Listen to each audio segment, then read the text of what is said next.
Friends, ఇవి ఎలా clean చేసుకోవాలో చూడండి ఒకసారి. నేను చేస్తున్నాను ఫ్రెండ్స్. ఈ సైడ్ ఉండేవన్నీ తీసేసుకోవాలా. ఇవి తీసుకున్న తర్వాత ఇదిగో ముందు పక్క ఉంటుంది, ఇది తీసేసుకోవాలి. చాలా టైట్గా ఉంది ఫ్రెండ్స్. చూడండి క్లీనింగ్ ఎట్ట చేస్తున్నాను.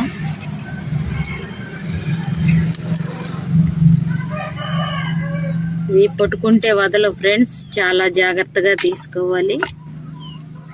ఇదిగో గిట్టల్ని ఇట్నే పట్టుకోవాలి. ఇదిగో సైడ్లు ఉంటాయి ఫ్రెండ్స్, చూడండి. ఇవి కూడా పడేసేయాలి. ఇదిగో ఇలా క్లీన్గా చేసుకోవాలి. ఇదిగో ఫ్రెండ్స్ చూడండి.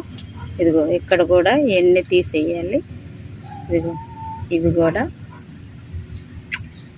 దీన్ని వాటి కొవ్వు అంటారు ఫ్రెండ్స్. అవి ఏం తీయలేదు. ఇక్కడ వరకు నీట్గా ఇలా చేసుకుంటే చాలు.